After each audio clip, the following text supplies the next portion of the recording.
Fala, meus amigos, sejam bem-vindos ao canal BitCrypto.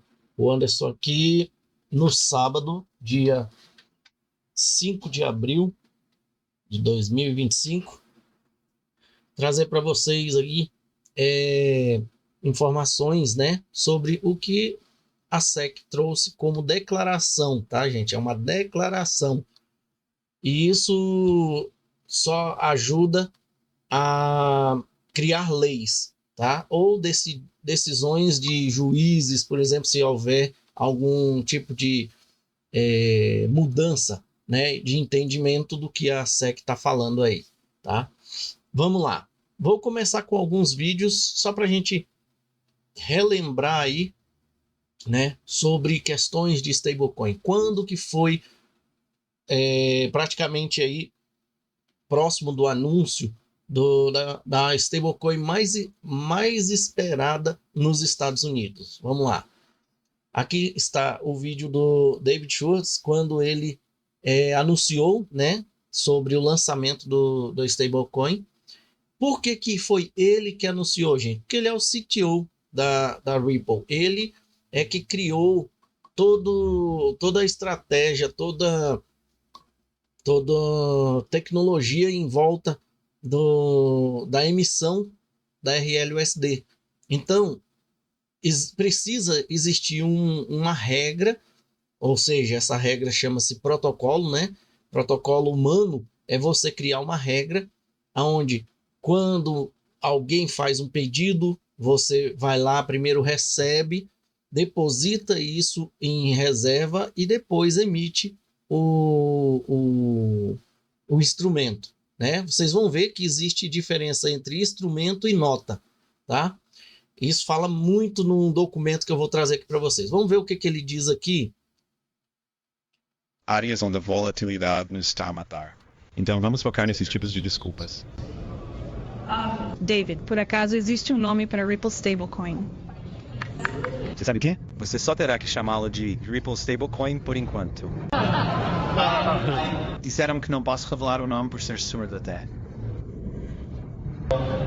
Então venha para Apex em Amsterdã. É junho. É no próximo mês, que é junho. Ah, sim. Então no próximo mês venha para Amsterdã e acho que você será um dos primeiros a saber. Então, o lançamento da stablecoin da Ripple, que hoje não se chama Ripple Stablecoin, se chama Ripple USD, né? Ou RLUSD, foi em junho de 2024 e foi em Amsterdã, né? O lançamento. E aí, mais à frente, a gente tem aqui este vídeo, onde o CEO, né, ou o representante da Hashdex, né, que é um parceiro aí da Ripple, e a Hashdex, inclusive, está fazendo solicitações de ETFs, né, de XRP, tá? E ele deixou uma declaração um tempo atrás aqui, né, nessa entrevista aqui. Vamos lá. Qual é o cronograma entre a indústria de criptomoedas e os investidores, ou alguns dos maiores executivos, certamente têm um papel maior no jogo aqui? Qual é o cronograma para que eles avaliem a administração por apresentar não apenas alguns elementos do grupo de trabalho, mas também as conclusões e ações desse grupo de trabalho? Então, o que esse decreto executivo basicamente define é que esse grupo terá até 180 dias para propor políticas, propor legislações e propor ações do Poder Executivo. Algumas dessas ações podem ser implementadas por decreto executivo sem a necessidade de passar pelo Congresso. E isso pode ser um grande avanço para o setor, mas acho que as maiores dependerão da aprovação do Congresso. Então, especialmente dar clareza sobre stablecoins e adoção de stablecoins. Isso pode ser muito importante. Portanto, é importante saber que a stablecoin tem tido uma grande adoção em mercados emergentes e não muito nos small, devido à falta de clareza regulatória. E esta é uma das aplicações mais importantes da tecnologia blockchain. Então, dada essa clareza, talvez seja necessário levar ao Congresso a clareza sobre quais ativos são títulos ou commodities e como regular os ativos que são chamados de títulos. Isso também pode valer para o Congresso. Então, acho que isso será algo de médio a longo prazo, mas estamos tendo um ótimo começo. Então tá aí, né? Tudo que ele acabou de falar aí, né? Já está acontecendo e vocês vão ver já já. Só um momentinho. Nós vamos primeiro fazer um review aqui do que ocorreu anterior ao documento que saiu lá na SEC. Vamos lá. Mais uma declaração interessante aqui. Acho que um dos grandes equívocos, como você está ouvindo, é que todas as stablecoins são iguais. E elas não são. Seja uma abordagem licenciada, o tipo de entidade em que você está, como você estava dizendo, a construção das reservas, a transparência em torno delas, que tipo de regulamentação você pode ou não se enquadrar, acho que é onde há uma grande discrepância e disparidade entre diferentes emissores de stablecoins. Acredito que estamos vendo isso hoje, pois mais e mais emissores estão entrando no mercado com diferentes formas de stablecoin, mas elas são realmente diferentes. Então, a gente já viu stablecoin algorítmica, que inclusive uma das que a gente viu aí que tinha paridade com a Luna, né? Que é o TUSD, né? Terra USD, e o Luna, né? Ou seja, Terra dólar. Luna, o nome da moeda que fazia paridade ali, né? Quando cunhava muito dela, o preço caía da USD. Quando a gente queimava a Luna, né? Aumentava o preço da USD e fazia essas queimas também lá na USD. Só que o algoritmo era muito falho. E eles já tinham ideia disso e houve o despegue lá e um colapso de mais de 40 bilhões aí, né? Terra Luna foi condenada junto com seu cofundador lá, o Don Kwon, e com isso começaram a ver preocupações, né, com relação a esse distúrbio que estava acontecendo no mercado financeiro, ainda que paralelo ao financeiro tradicional. Com isso, começaram a ficar de olho no mercado. Houve outros problemas aí igual a FTX, mas não tão focado com a moeda dos Estados Unidos igual a Terra Luna. Depois vimos, logo em seguida, Charles Hoskinson anunciando a parceria com a COT e criando a Digit, né, que tem, né, pelo que o Charles Hoskinson afirma, o melhor algoritmo, né, para uma stablecoin algorítmica. E com isso criaram a Chain, que não usa, né, não utiliza nenhum recurso financeiro tradicional, nenhum dólar digit 1 por 1 com dólar. Ele é feito algoritmicamente com a Chain e a Cardano.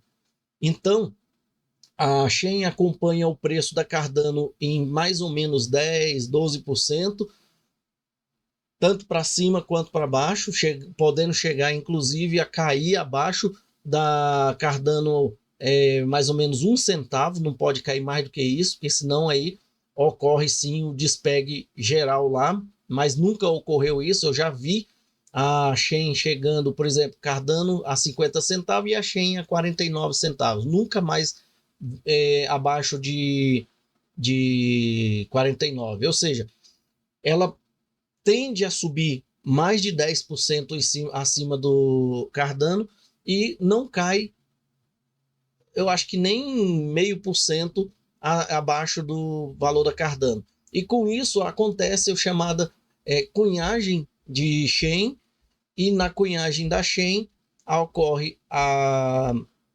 redução do preço lá a redução do preço lá da stablecoin, e também existe a possibilidade de cunhar Chain.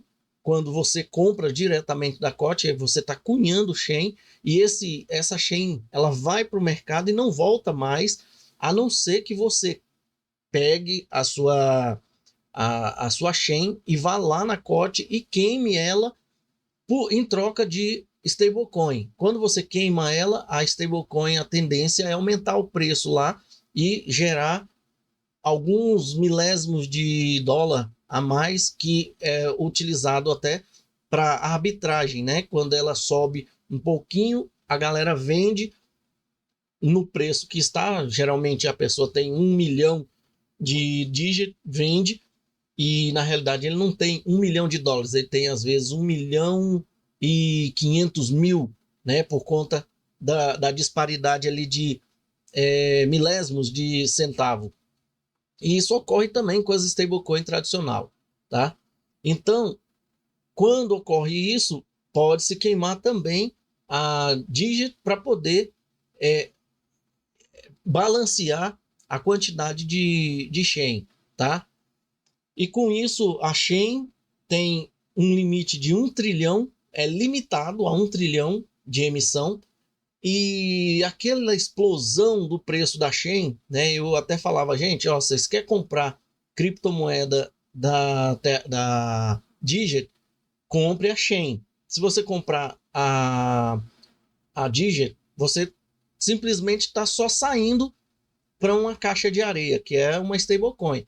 Mas, na realidade, a chain ela só explodiria se por um acaso chegasse a 1 trilhão de emissão. Aí ela poderia chegar a um valor muito absurdo acima dos 10% da Cardano.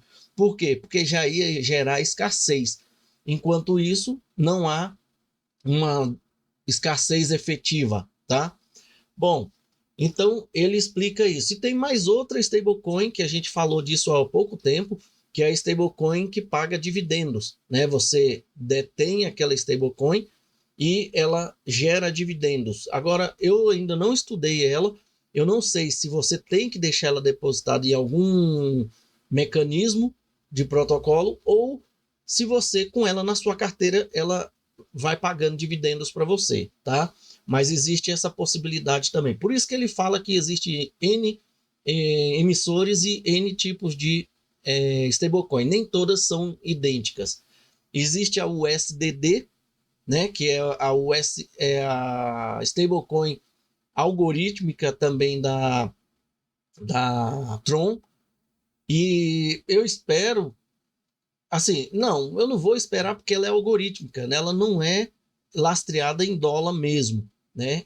Mas lá no início da criação dela, o próprio Just Sun falou que ia ter uma parte das reservas do tesouro, né? Reservas de título, resgatável também em curto prazo, ia ter alguma quantidade em dólar, Bitcoin, Tron, e na época ainda eles estavam utilizando a Terra Luna, né, como reserva também. E por pouco eles não entram em colapso por conta dessa reserva. Então, tem a Tron também, tá, gente? Vamos lá, seguindo aqui mais um videozinho. É a CEO da BNY Mellon. Tem alguns vídeos repetidos, mas é porque a gente precisa de relembrar aqui, tá? Como o maior custodiante do mundo, com mais de 52 trilhões de ativos sob custódia, o BNI ajuda empresas e bancos, grandes e pequenos, a acessar o dinheiro de que precisam. O BNI desempenha um papel central no apoio aos ESA. Os mercados do Tesouro processam aproximadamente 2,4 trilhões de pagamentos por dia em todos os canais de pagamento. Nosso compromisso em promover o futuro das finanças inclui a integração do blockchain. Essa tecnologia permite o dinheiro ser movimentado de forma mais rápida e inteligente. As stablecoins podem usar esses benefícios para servir como um complemento aos serviços de pagamento e trilhos existentes que oferecemos aos nossos clientes hoje. A Beamwise oferece suporte a emissores de stablecoins, fornecendo nossos serviços bancários tradicionais, pagamentos, depósitos e custódia. Por exemplo, atuamos como custodiante principal dos ativos de reserva do maior emissor de stablecoins do Zilei atualmente. Que é a Circle, tá? Dos Estados Unidos atualmente. Não está falando de Hong Kong, não. Está falando dos Estados Unidos. É a Circle, tá? Aquela que tem a BlackRock por trás, a Coinbase e a própria Circle são as empresas emissoras, tá? Fornecer esses serviços tradicionais a um novo tipo de cliente foi uma evolução natural para a BMU. O ecossistema de stablecoins continuará a se desenvolver à medida que os participantes do mercado exploram casos de uso com base em seus modelos de negócios e nas necessidades dos clientes.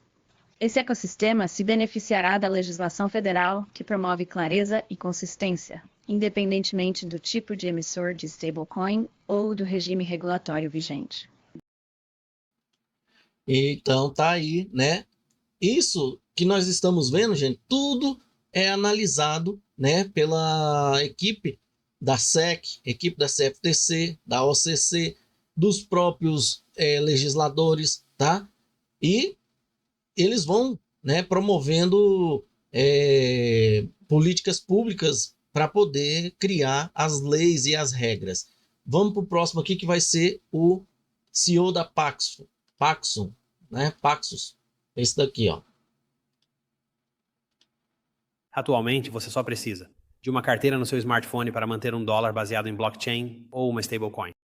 Isso significa que pessoas globalmente sem acesso ao sistema financeiro tradicional e a contas bancárias, bilhões de pessoas, agora podem ter acesso ao yuan, dólar. Pois muitas dessas pessoas sem acesso ou com acesso limitado a bancos estão em países com moedas depreciadas, como o Patrick estava apontando.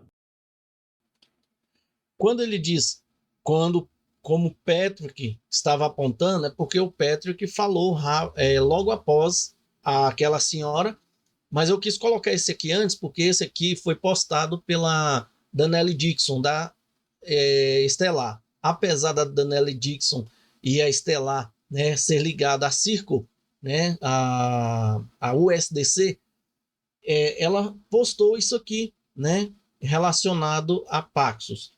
E agora nós vamos ver a entrevista, né?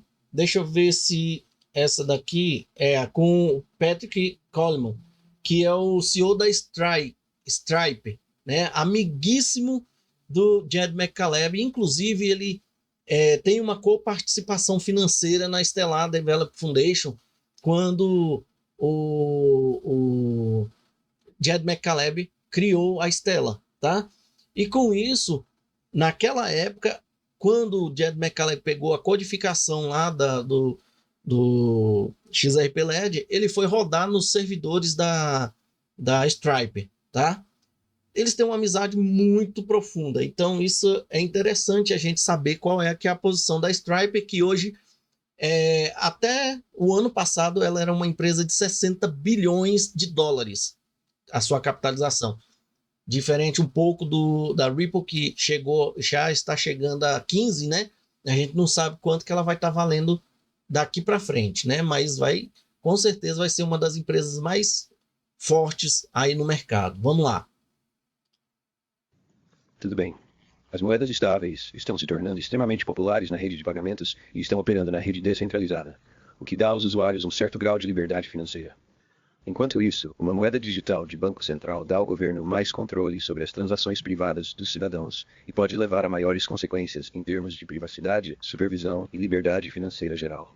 Devemos permitir mais inovação no mundo dos pagamentos digitais, não construir crescimento com um banco central para moeda digital.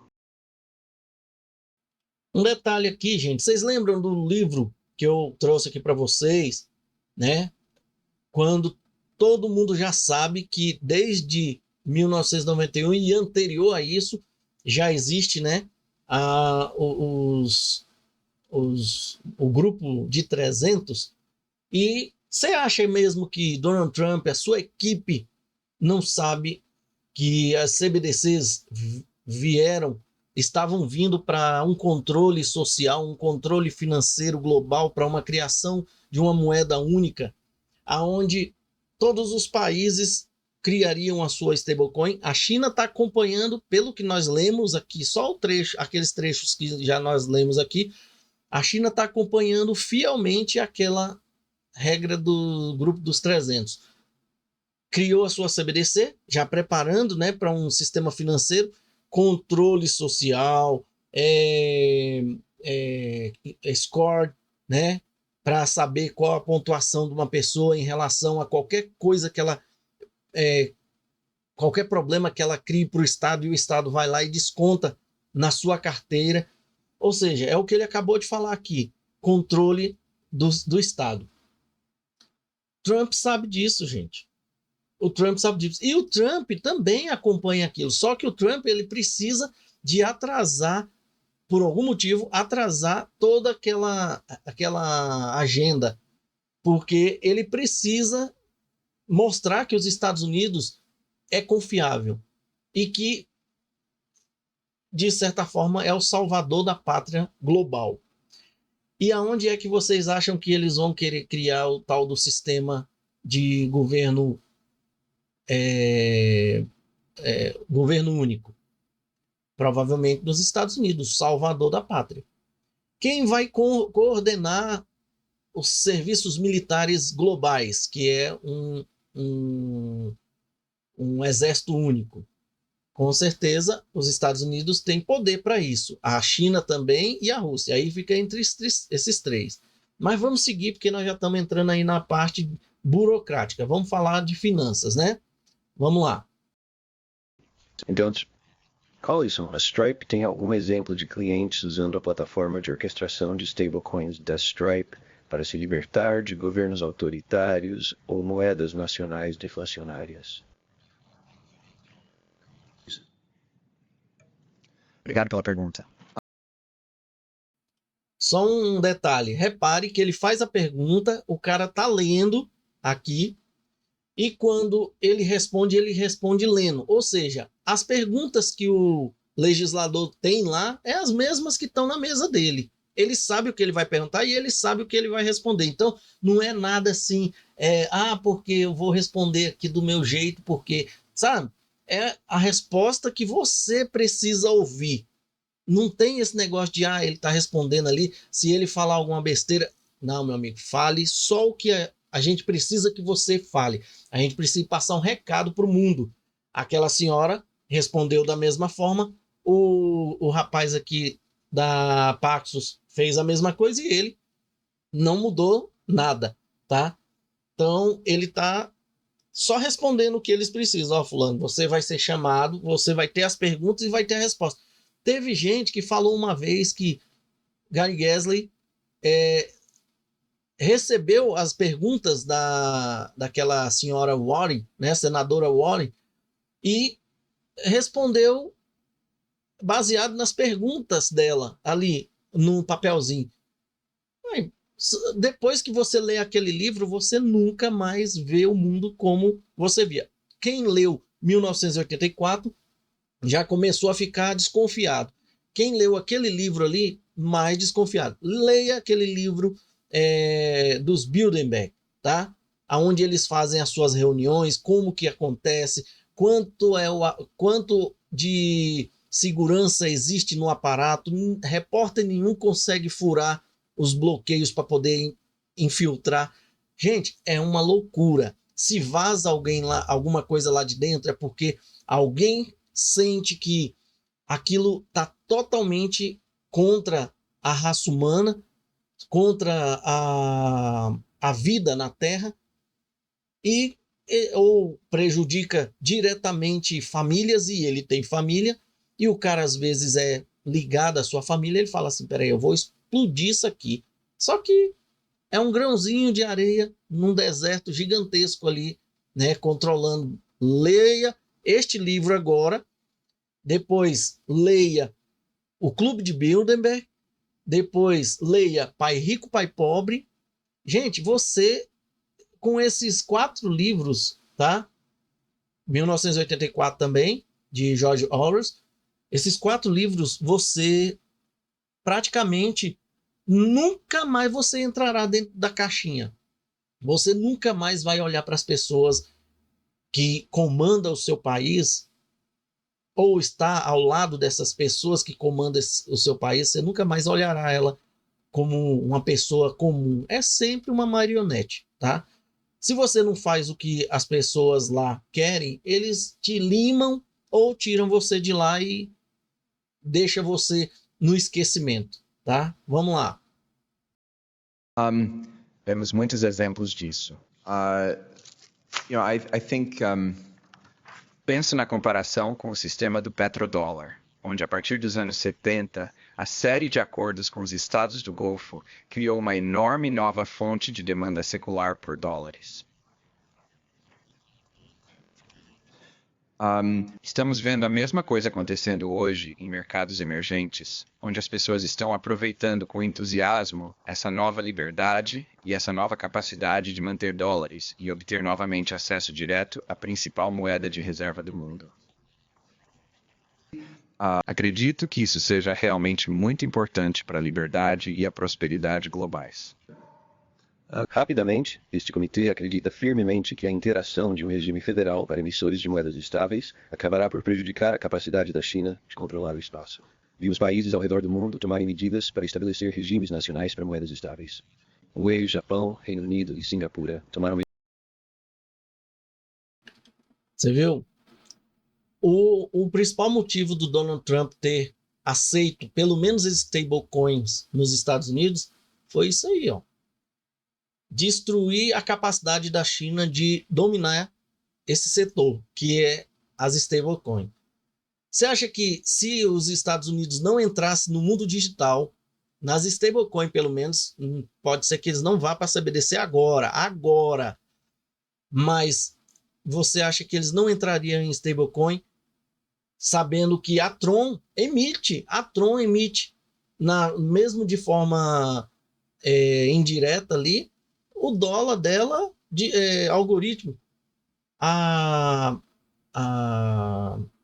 Como é que é o nome ali? A Tether, que está ligada diretamente à China, emite o dólar americano e é o mercado dominante. Quem está dominando ali o dólar em stablecoin? A China, gente. Eles estão tentando somente parar a China. Tá? Eu não sei como que eles vão conseguir. Vocês vão ver na documentação, tá? Já estão em 27 minutos aqui, mas vocês vão ver na documentação que eu vou trazer aqui. Eu deixei alguns tópicos só marcados ali para a gente entender o contexto do documento da SEC. Mas vocês vão ver que do jeito que eles estão falando ali, não dá um entendimento de que a Tether vai ser barrada, tá? Dá até uma abertura para a Tether nos Estados Unidos, tá? Vamos continuar aqui. Medidas para estabelecer a estrutura regulatória para estabelecer regimes nacionais para moedas estáveis. O Japão, Reino Unido e Singapura tomaram medidas para estabelecer a estrutura regulatória para stablecoins com potencial reconhecido para modernizar pagamentos e melhorar as finanças.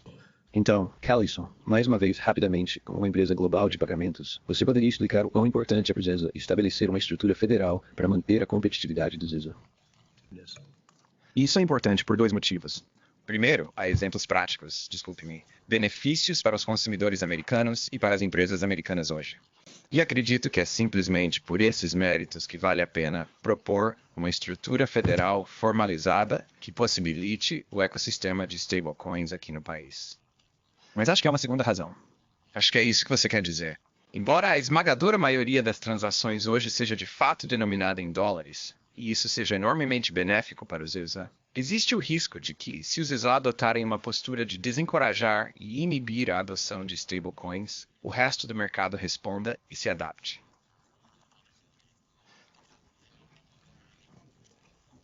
E talvez estejamos aqui em 5 anos e a moeda estável mais importante seja o euro, o renminbi ou alguma outra moeda global. E acho que isso seria prejudicial para o ZESA. Eu falei disso antes do Loirão ser eleito. Eu falei, gente, se os Estados Unidos não criar sua CBDC, eu nem pensava em RLUSD. Se ela não criar sua CBDC, com certeza o dólar começa a morrer ali. Porque todos vão acabar trocando o tradicional pelo digital. E aí, o que vai acontecer? Em vez de você fazer uma negociação quase que atômica de compra, vamos supor, de petróleo com a China, você vai enviar dinheiro para ela, ela não vai aceitar. Ela vai querer que você troque o seu dólar por yuan ou renminbi, como diz o Patrick, né? E aí o dólar vai morrendo e o yuan vai subindo. Essa é a tendência. E ele falou que as stablecoins vieram para poder travar a China ali. Agora, voltando aqui, gente, este cara aqui, aquela senhora, este cara aqui e todos que estão envolvidos em sistema financeiro e criptomoeda, você acha mesmo que esse cara aqui, o irmão dele, que é quase a cara dele, você acha mesmo que eles estão aqui, sendo chamados aqui, é porque eles têm 60 bilhões? Não. Eles chamaram porque o sistema deixou eles trabalharem nesse ramo. Porque se o sistema não deixar, o sistema exige um monte de documentação e talvez você não consiga uma ou outra documentação que você possa entrar no mercado. Por quê? Porque quem define quem vai estar no mercado e o potencial de estar no mercado é o sistema. Quem lê o livro Grupo dos 300 lá vai saber, tá? Bom, agora eu vou trazer para vocês o documento da SEC, tá? A declaração sobre stablecoin deles aqui, que foi ontem, dia 4 de abril, tá? E tá dizendo aqui, ó, como parte de um esforço para fornecer maior clareza sobre a aplicação de leis federais de valores mobiliários a criptoativos, a divisão de finanças corporativas está fornecendo suas opiniões, só opinião, sobre certos tipos de criptoativos comumente chamados de stablecoin. Certos tipos, ou seja, nem todos os criptoativos são idênticos. Especificamente, esta declaração aborda stablecoins que são projetadas para manter um valor estável em relação ao dólar dos Estados Unidos, ou USD, em uma base de 1 para 1, pode ser resgatado por dólar, em uma base de 1 para 1, ou seja, uma stablecoin para o dólar papelinho, né, entre aspas aí, e são lastreadas por ativos mantidos em uma reserva que são consideradas de baixo risco e prontamente líquidos. Quais serão, né? Títulos do Tesouro, com valor em dólar. E os títulos não pode ser em outra moeda, tem que ser em dólar, que atende ou excede o valor de resgate das stablecoins em circulação. Se tem 270 milhões, tem que ter pelo menos uns 20 a 30% a mais, o tanto que tiver a mais, mas de 20 a 30% não pode passar para baixo.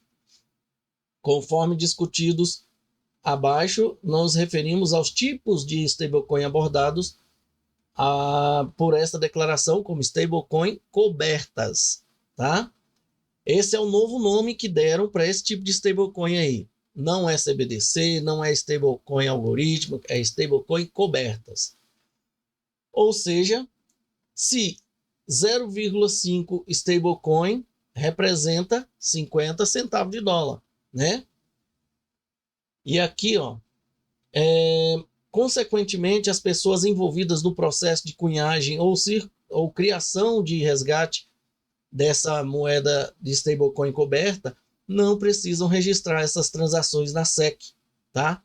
Sob a Security Act ou se enquadrar em uma das isenções de registro da Security Act. Ou seja, ninguém que emita stablecoin em dólar lastreado vai precisar de ir à SEC pedir as bênçãos dele, tá? Tá dizendo aqui, ó.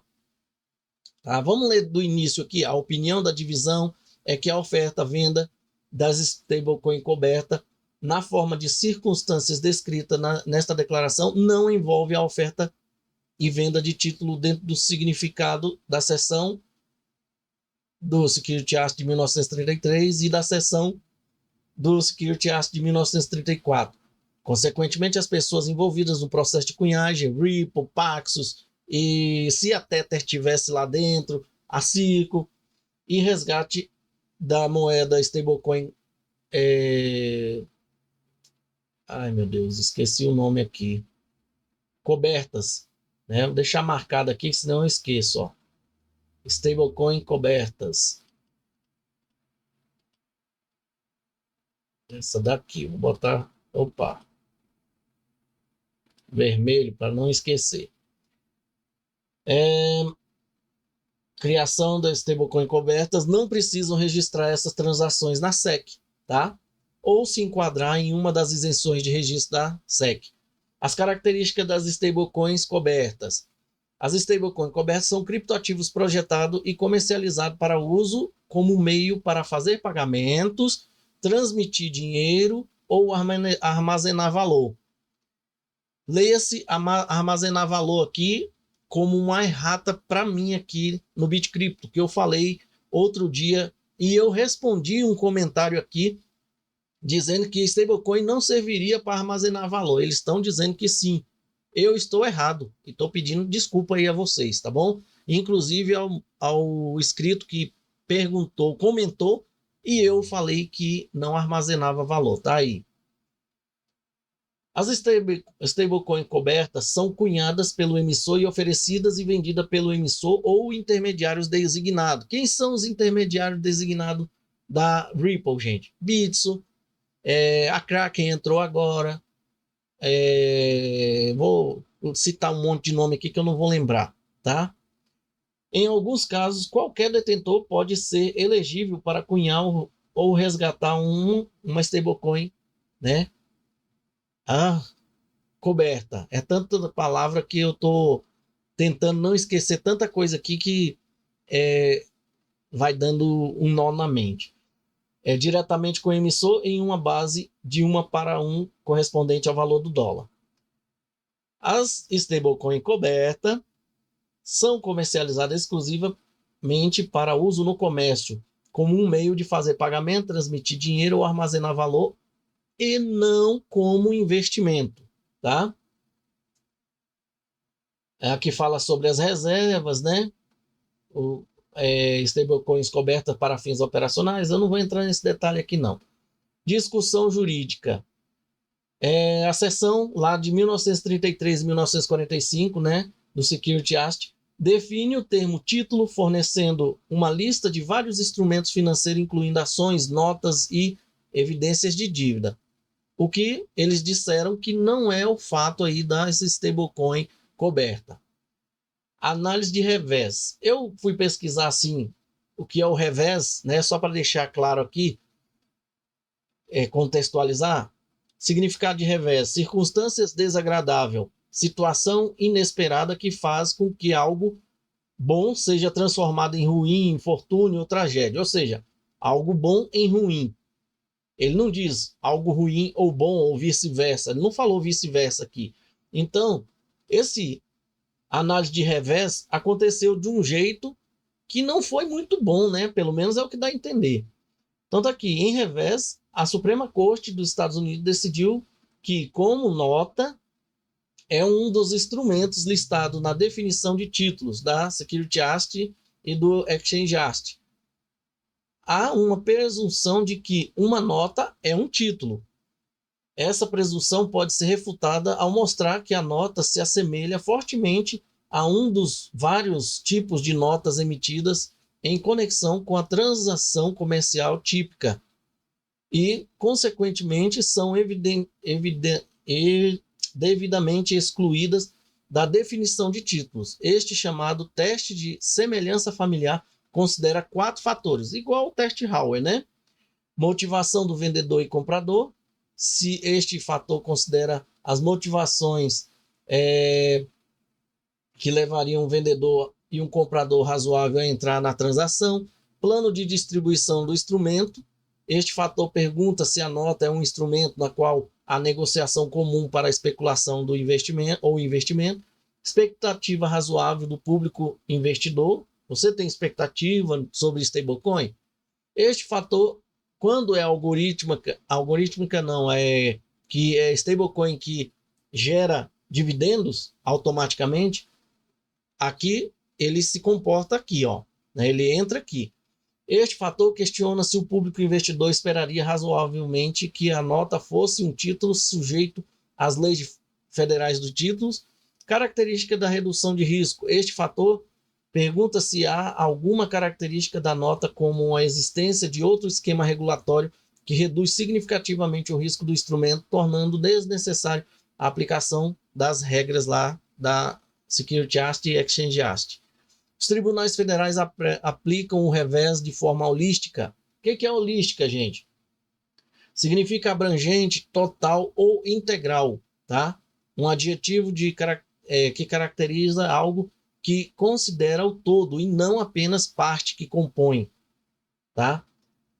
Então, o teste é válido para todos os títulos e notas, tá? De forma holística, como um teste de equilíbrio, onde nenhum fator isolado deve ser considerado para determinar se a nota é um título ou não.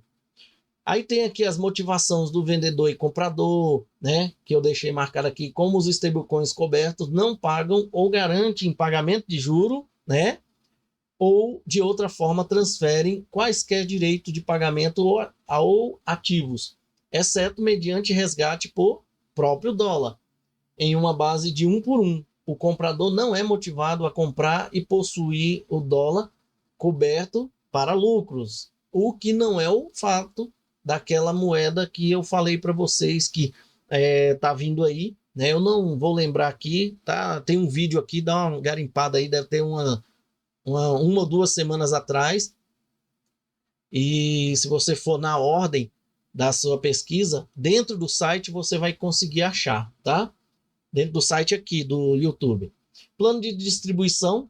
Embora oportunidades de arbitragens possam existir no mercado secundário, que é a única forma que você arrancaria dinheiro usando o stablecoin, né?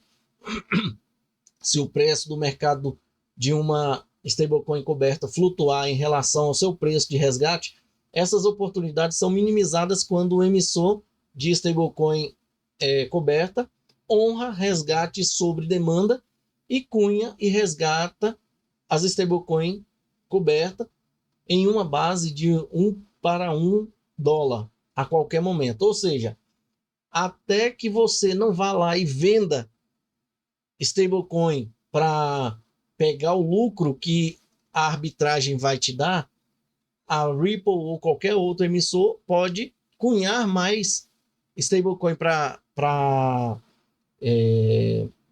pagar, né? Igual eles chamam aqui de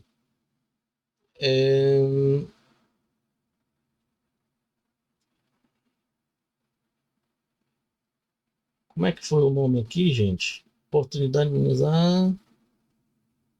Honrar, né? Honrar os resgates, né?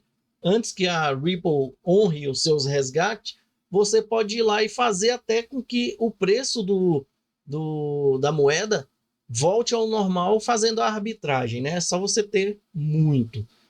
Expectativas razoáveis do público investidor. Conforme declarado acima, as moedas stablecoin cobertas não são comercializadas como investimento. Em vez disso, elas são comercializadas como um meio estável, rápido, confiável e acessível de transferência de valor ou armazenamento de valor, e não para lucro potencial ou como investimento. Recursos de redução de risco. Entre as características de redução de riscos reconhecidas sobre este fator estão se as notas são garantidas ou seguradas ou estão sujeitas a outro esquema regulatório que reduz significativamente o risco de instrumento, tornando desnecessário a aplicações de leis de valores imobiliários. Eu deixei isso aqui em vermelho porque é aqui que a SEC diz que ela não tem jurisdição sobre stablecoin. Não precisa de ir lá se registrar. Os vendedores usam os rendimentos para financiar uma reserva e os compradores não são motivados por um retorno esperado sobre os seus fundos. Aqui é sobre o porquê que a SEC não tem jurisdição, né? As stablecoins cobertas são distribuídas de uma maneira que não incentiva a negociação para especulação ou investimento. Um comprador razoável provavelmente esperaria que as stablecoins cobertas não fossem investimentos. A disponibilidade de uma reserva adequadamente financiada para satisfazer totalmente os resgates sob demanda é uma característica de redução de risco das stablecoins cobertas. Em suma, a oferta e venda de stablecoins cobertas é para promover o propósito comercial ou de consumo. Ou seja, esses 4 aqui são os 4 testes Howell, tá? Que a Ripple passou lá com o XRP. A análise de Howell. No caso de uma stablecoin coberta, não ser vista como uma nota ou um instrumento de dívida, e considerando que não é nenhum dos outros instrumentos financeiros que são especificamente enumerados na definição de títulos, conduzimos uma análise mais aprofundada de oferta e venda de stablecoins cobertas sobre o teste de contrato de investimento, estabelecido como em Howell, né? O teste Howell é usado para analisar arranjos ou instrumentos não listados na seção 2 do Security Act de 1933 e na seção 3 do Exchange Act de 1945, com base em suas realidades econômicas. E por fim, conforme discutido acima, os compradores não compram stablecoins cobertas com uma expectativa razoável de lucro derivado dos esforços empresariais ou gerenciais dos outros, porque esses instrumentos não são comercializados como investimentos ou com qualquer ênfase no potencial de lucro. Em vez disso, os compradores são motivados a usar ou consumir stablecoins cobertas como os chamados dólares digitais, da mesma forma que alguém usaria o dólar. Consequentemente, é a visão da divisão daqui da SEC, né, que stablecoins cobertas não são oferecidos ou vendidos como um contrato de investimento. Ponto.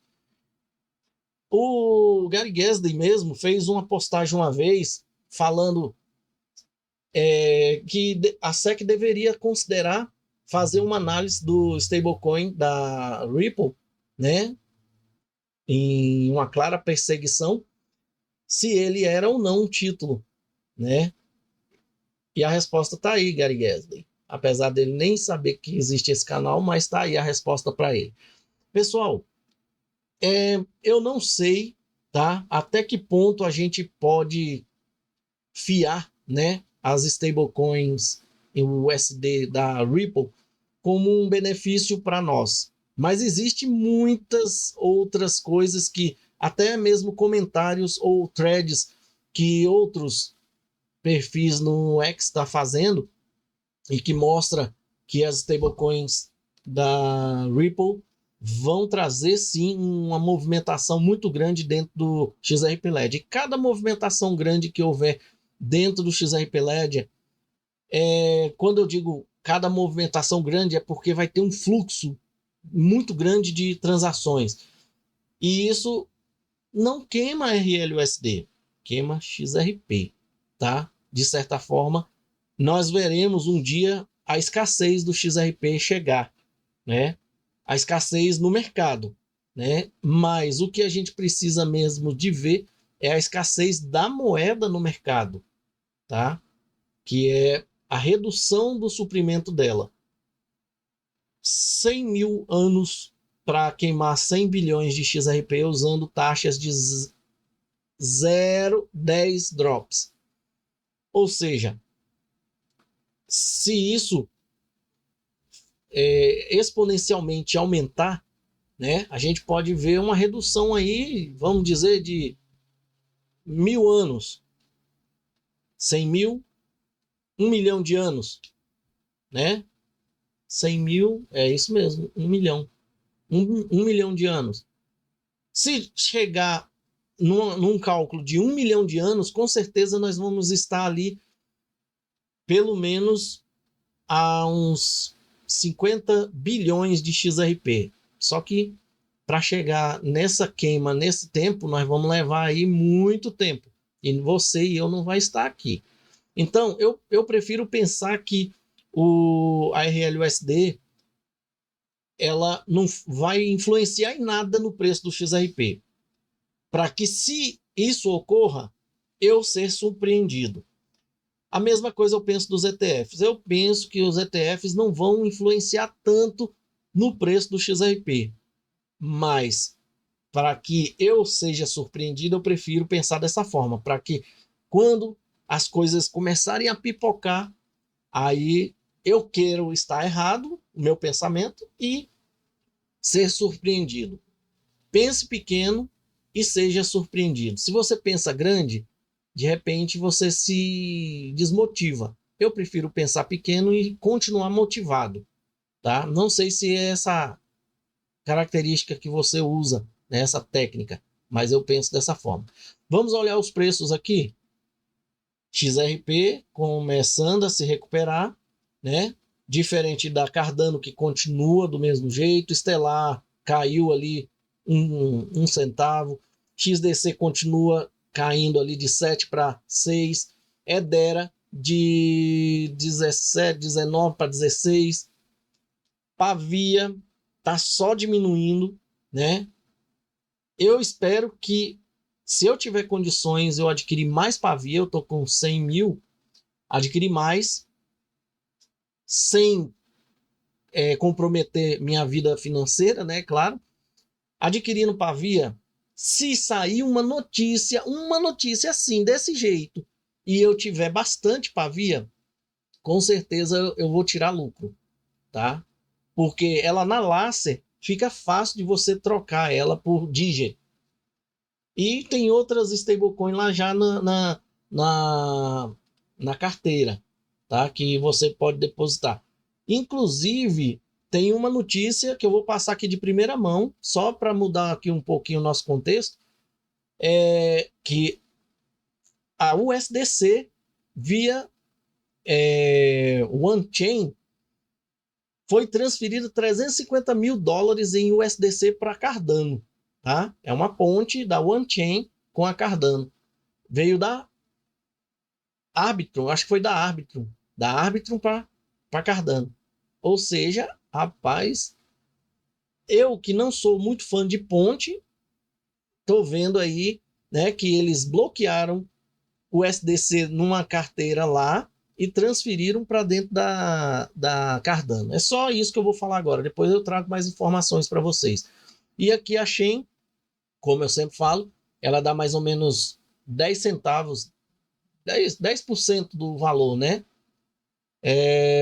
De 73